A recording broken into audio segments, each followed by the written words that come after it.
आज हमारे बीच में बहुजन समाज पार्टी के प्रत्याशी साथी धनंजय सिंह चंद्रा यहाँ पे चुनाव के दरमियान मिल गए। तो पब्लिक फोरम की ओर से अपन जानना चाहेंगे। सबसे पहले उन्हीं से पूछते हैं। तो आप अपने परिचय के साथ में और ये पार्टी के इसमें जो है डिटेल्स अपनी बात आप शुरू करेंगे। मेरा नाम धनंजय सिंह चंद्रा है। मैं यहाँ कोरबा विधानसभा में बहुजन समाज पार्टी की ओर से प्रत्याशी घोषित हूँ और यहाँ पर जो आज जो कोरबा विधानसभा की जो समस्याएं हैं उसको लेकर हमारी बहुजन समाज पार्टी यहाँ पर आज चुनाव लड़ रही है। अच्छा, ये बहुजन समाज पार्टी चुनाव लड़ रही है, तो बहुजन समाज पार्टी की तरफ से आप चुनाव लड़ रहे हैं। तो पब्लिक फोरम की ओर से हम जानना चाहेंगे कि आखिर आप चुनाव क्यों लड़ना चाहते हैं? हमारी पार्टी बहुजन समाज पार्टी आज पूरे छत्तीसगढ़ में चुनाव लड़ रही है। और रही बात हमारी पार्टी चुनाव लड़ने का सबसे मेन कारण यहाँ पर ये है कि देखे हैं कि जो गवर्नमेंट यहाँ पर है, कांग्रेस की गवर्नमेंट पूरे वादा खिलाफी है। जितने वादा किए वो पूरे, चाहे किसान की बात रहे या मजदूर की बात रहे या बेरोजगारों की बात रहे, इस सब में फैल है। इसीलिए हम यहाँ पर आज मैदान में उतरे हैं कि हम जो ये काम नहीं कर पाई, ये हमारी गवर्नमेंट आने वाले समय पे करी। चाहे किसानों का मुद्दा रहे, चाहे कर्ज माफी के मुद्दा रहे, ये सब काम हमारे बहुजन समाज पार्टी यहाँ पर करेगी। कोरबा विधानसभा में आपका मुकाबला या आपका टक्कर किससे है? प्रमुख रूप से आपके प्रमुख प्रतिद्वंदी कौन हैं? हमारे प्रतिद्वंदी हम मानते हैं कि ये दोनों पार्टी जो कांग्रेस है या भाजपा है, ये दोनों ने नहीं है, क्योंकि यहाँ पर दोनों ने यहाँ पर कोई चाहे यहाँ पर विधायक के नाम से रहे या मेयर के नाम से रहे, दोनों ने राज करके देखा है, यहाँ की जनताओं ने देखा है।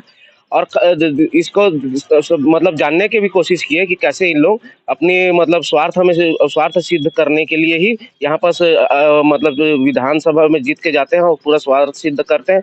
और हम जो चुनाव लड़ेंगे यहाँ के, चाहे जो मजदूर हैं, किसान हैं, इनके लिए हम चुनाव लड़ेंगे।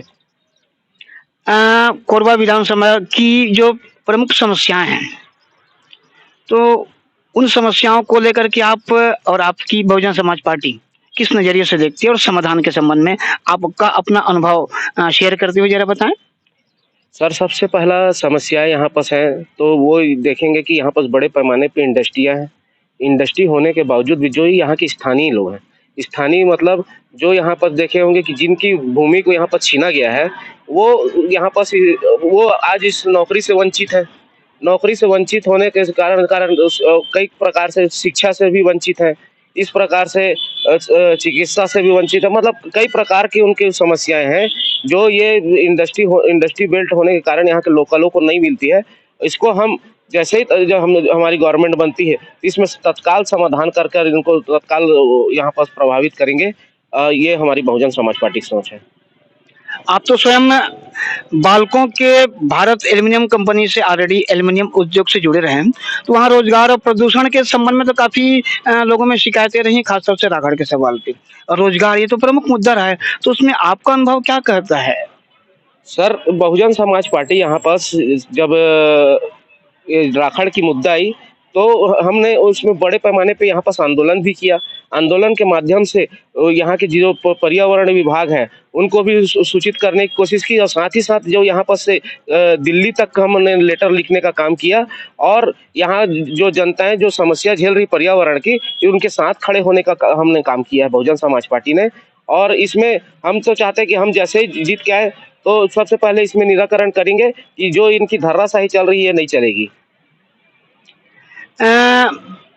कोरबा जिले में कोयलांचल से लेकर के एनटीपीसी और बाल्कों तक के खासतौर से विस्थापन के सवाल पे अभी भी बहुत सारी समस्याएं पेंडिंग में हैं। कोयलांचल को जो छोड़ दिया जाए, ये बगल से बाल्कों के बगल से एनटीपीसी लगा हुआ है।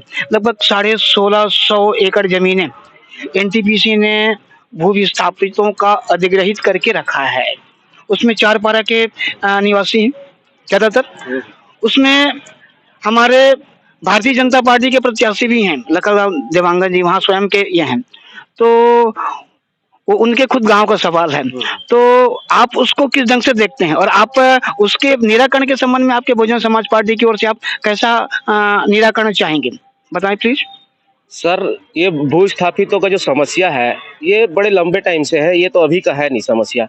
उस स्थिति में देखेंगे कि यहाँ पास भू-स्थापित उस टाइम भी संघर्ष कर रहे थे, आज भी संघर्ष कर रहे हैं। जिस टाइम भारतीय जनता पार्टी की यहाँ पास गवर्नमेंट हुआ करती थी, 15-15 साल उन लोग राज किए, उसके बावजूद भी भू-स्थापितों को सुनिश्चित तरीके से उनको निराकरण नहीं करने का काम किए। उसी प्रकार से देखेंगे कि जो आप बोले कि लखन लाल देवांगन जी यहाँ पास विधायक भी बने, विधायक बनने के साथ-साथ उनको वो मंत्री का दर्जा भी मिला गया, महापौर भी बने थे। महापौर भी बने। तो वो देखे होंगे कि उसके बावजूद अब जब अपने गाँव के लोगों को न्याय नहीं दिला सकते, तो वो आगे आने वाले समय पे और क्या न्याय दिलाएँगे? इसलिए हम लोग सोचते हैं कि हम जीत के आएँगे, बहुजन समाज पार्टी जीत के आती है, तो इसमें तत्काल निराकरण करने का काम करेंगे और तत्काल रूप से उसको बहाल करने का काम करेंगे। एक मंत्री जी के ऊपर जो है कोरबा जिले में काफ़ी उसमें आरोप उनके ऊपर लगते रहे हैं कि कहीं न कहीं से भ्रष्टाचार पर लिप्त हैं और लोगों को पैसा बाँट करके चुनाव लड़ रहे हैं। ऐसा उनके ऊपर पैसा बाँटने का, साड़ी और बहुत सारी चीज़ों के बारे में बाँटने का ऐसा आरोप लगते रहे। वैसे आप ख़ास तौर से ये आर्थिक भ्रष्टाचार के ऊपर जो है, ये जिस प्रकार से चुनाव तंत्र पे हावी है, तो ऐसे उसमें बहुजन समाज पार्टी की ओर से किस नज़रिए से देखती है और आप क्या कहना चाहेंगे उस संबंध में? कल हमारे चुनाव निर्वाचन आयोग के साथ हमारी पार्टी की जितने मतलब पदाधिकारी उनका मीटिंग हुआ। इसी में खासकर चर्चा हुआ गया कि देखे होंगे कि बताया गया कि हम अवगत करवाए गए जितने बाहर से आई हुई टीम है, उनको हमने बताया कि हमारी पार्टी की ओर से बताया गया कि यहाँ से प्रलोभन देकर कई प्रकार के लोग यहाँ पास मतलब प्रलोभन देकर वोट को खींचने की कोशिश करते हैं और इससे प्रभावित भी होता है ये जगह। तो आप इसको सुनिश्चित तरीके से मुक्त करें, क्योंकि आप चुनाव निर्वाचन स्वच्छ रूप से, अच्छे रूप से करवाएँ, ताकि यहाँ पर जो चुन कर जाए, जो भी जाए, वो अच्छा आदमी चुन कर जाए। और रही बात आप बोले कि राजस्व मंत्री जो यहाँ पर जिस तरीके से अपना प्रलोभन देने का काम करते हैं, अब की बार ये जनता समझ चुकी है, उनके प्रलोभन पे नहीं आएगी। उन पर ऐसा आरोप है। नहीं तो वो इस बार नहीं हो पाएगा, क्योंकि इस बार चुनाव निर्वाचन आयोग बहुत सशक्त है और अच्छा चुनाव करवाने के उसमें हमको वादा किए हैं, हमारी पार्टी को वादा किए हैं। यहाँ के जो इंडस्ट्रियल बेल्ट तो है और औद्योगिक जिला के रूप से जाना जाता है। यहाँ के जो सुदूर इलाके हैं, आदिवासी अंचल, यहाँ के 5वीं अनुसूची यहाँ पे लागू हैं। तो ऐसी परिस्थिति में उनके विकास के संबंध में बहुजन समाज पार्टी की ओर से आपका किस टाइप का योगदान रहेगा? क्या योजनाएँ हैं?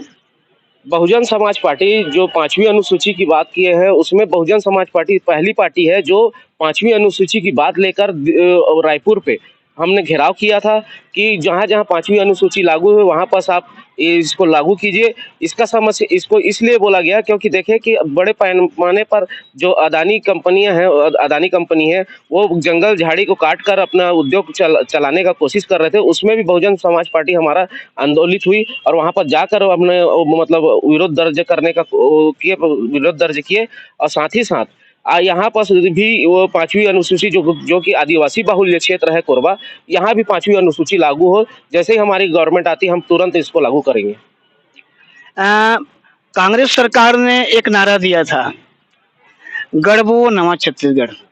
भारतीय जनता पार्टी ने भी अपना अब नहीं सहबो और बदल के रहबो, ऐसा करके उसने नया नारा लेकर के सबका साथ सबका विकास के साथ में एक नया नारा दिया, अब नहीं सहबो बदल के रहिबो। तो बहुजन समाज पार्टी की ओर से नया नारा, कोई स्लोगन या कोई ऐसा कुछ कोई चीज़ है जो पब्लिक फोरम के माध्यम से आप कुछ बताना चाहेंगे लोगों को?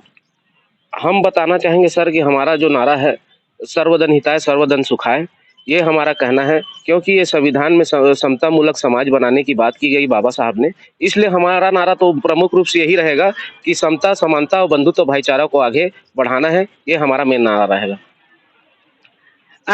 इस बीच में प्रचार में आप लगातार व्यस्त हैं, तो लोगों का किस प्रकार के पार्टी के संबंध में, यहाँ की समस्याओं के बारे में किस प्रकार से लोगों में जो आक्रोश या जैसा भी शिकायतें देखने को मिल रही हैं, तो उसमें आपको क्या ऐसा लगता है उनका लोगों का रुझान किस ओर है?